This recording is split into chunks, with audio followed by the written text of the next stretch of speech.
favorite lines? Out of like all the productions that you've ever done, I want to hear like your favorite I'm so line. prepared for this. My favorite line, to thine own self be true, Shakespeare. To thine own self be true. To thy own self be true. I love it. We're going to talk more. Okay.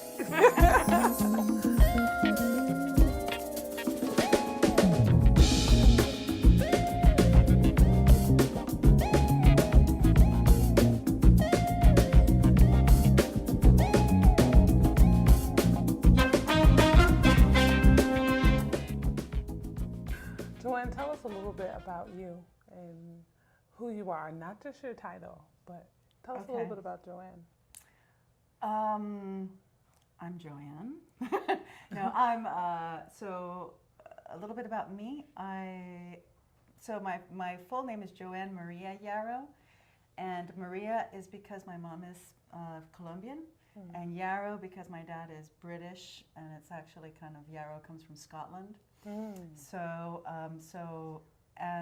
it's a mix of both those cultures, and I'm a theater person. I call myself a kind of a theater phenomenologist. You know, Ooh, I do you like it. that? I like it. Because I love people. I think that we're all this amazing phenomenon on this earth, and Absolutely. so I want to be a phenomenologist when I grow up. Oh, I think you already are. Yes. You are doing a ton of things in this community. But before we get to that, I want you to tell us about life in Singapore. What is this I hear about you in Singapore? So I grew up all over the place. I was born in Colombia, and my mom is Colombian, and my dad is British. So my dad looks like Winston Churchill, and my mother looks like Carmen Miranda. And so that makes for an interesting combo, right. And she was a concert pianist, and he worked with different energy companies, and they both loved to travel. Oh, wow. And so they got married and started traveling all over the world.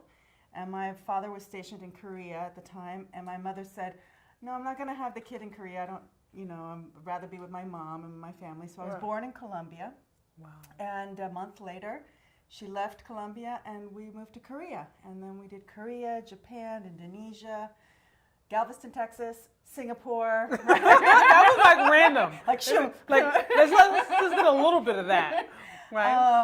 And then Miami. My brother was born in Miami. And then back to Singapore. And then Venezuela. And then back to Miami. And then by that point, that gypsy blood was already ingrained in me. It was infused in you. Completely infused in me. And, but it's also difficult because if somebody asks me, where are you from? Right. How do you answer that question? That's such a political question. Yeah, like I'm not Colombian. I'm not British. I have a British passport, right? Oh, okay. Yeah, so I'm, God save the Queen. And, okay. Absolutely. Right. And Meghan. And Meghan. Yeah, there you go. And Meghan. Right. And so, but I'm a resident, and so I couldn't answer that question. Wow. And so that's how I found the theater. Because in the theater, it doesn't matter if you're in America or you're in China, or you're in Yugoslavia, you're in Chile. Right. In the theater, we all speak the same language. In the theater, we're all of the same community. Absolutely. And that's the language that we speak as artists.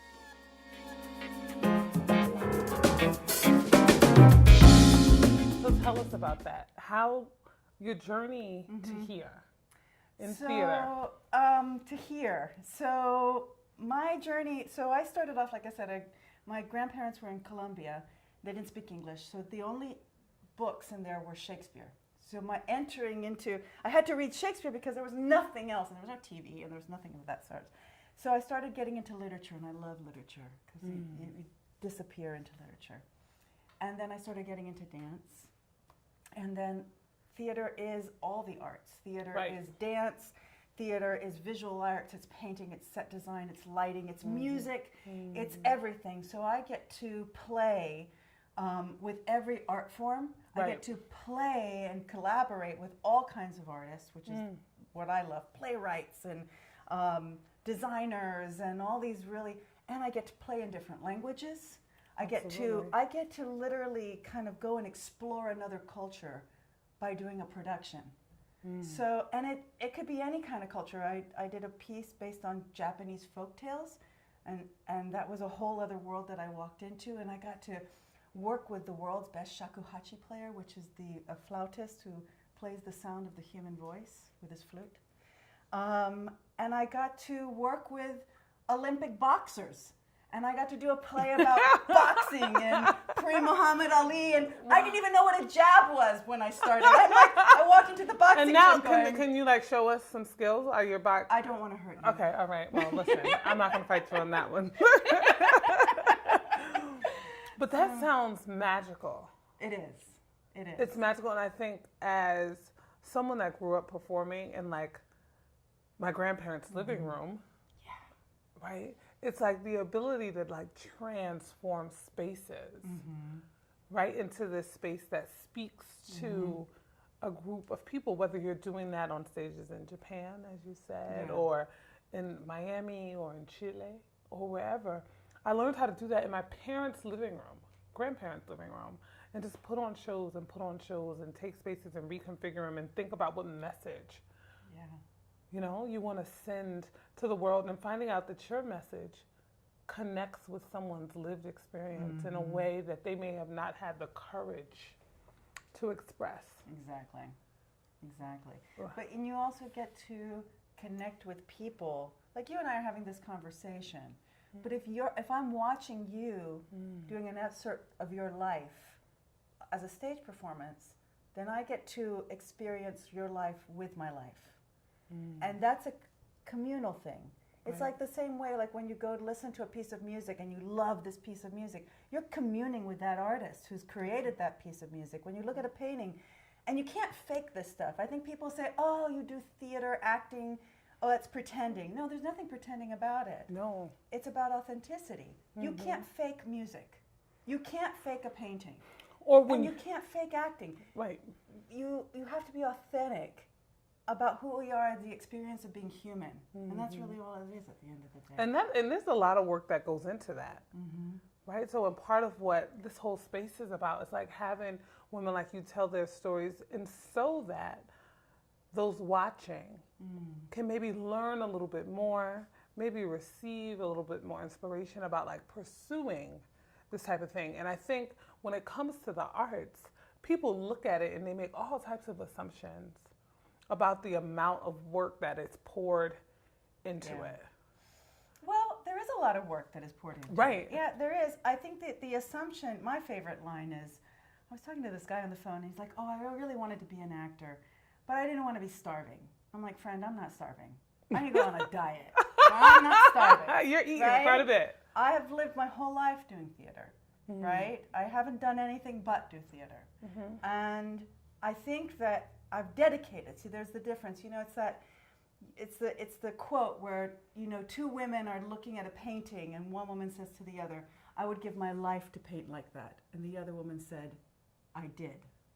You see? Yeah. One is the hope to, and one is to do. Right. And when you do, then everything around you gives you that support. It's that moment. You can't live in the space of hesitation all the time. That's when you get into an accident, right? When you're driving, you can't hesitate. You go. Right. Right, and that's life. Right? You just go. Exactly.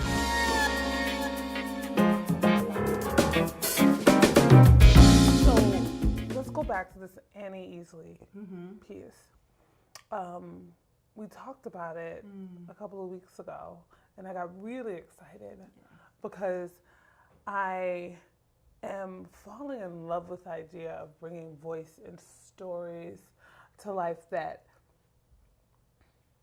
tell untold stories. Right. Right.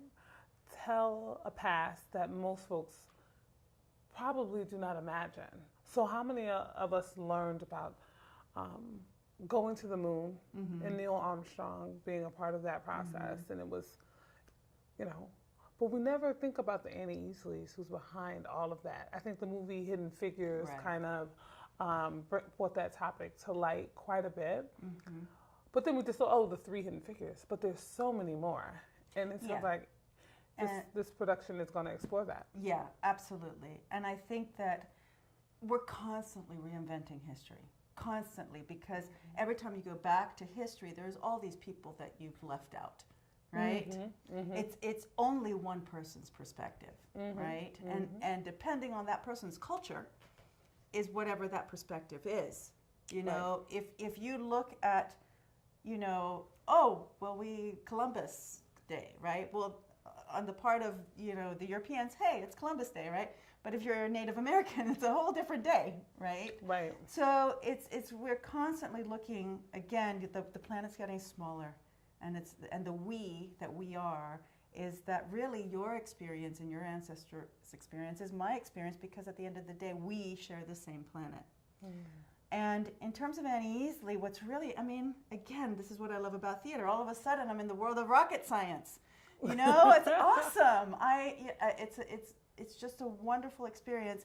But the big thing is that really equating intelligence, innovation, and people who have really given to the society, that they are people of color.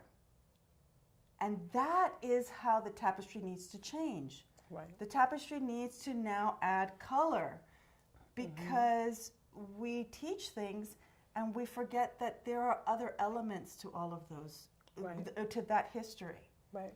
And I think that we are already doing that. We just need to be more proactive in doing that, because kids need to know that that history, African American history, Latino history, all that history is a history of kings and queens and rulers and mathematicians and astronauts and this, and that they can see that and know that that is who they are. Because what does that do to one's imagination? Right. And it gets you out of I am lesser than, which again goes back to, it's all those things that we say to ourselves, we create our own myths. So that myth of the starving artist is just that. It's a myth. It's a story. Somebody said it, and I believed it. You are lesser than. Somebody said it, you believe it. If you don't believe it, now what? Right. That's Annie Easley. You know, her mother said, you can be anything you want to be. You just got to work hard at it. Now, she said that to Annie Easley in 1955. She's from Birmingham, Alabama. Like, where does that come from? That she says that to her and guess what? And she believes it. She ends up being valedictorian of her school. She ends up studying pharmacy. She picks up a newspaper and says, oh, look, NASA's hiring, or NACA at the time, is hiring human computers. I'm going to go do that. She never was her own obstacle. And her best line is, if I can't work with you, I will work around you. Listen now, Annie Easley done said a word. Yeah.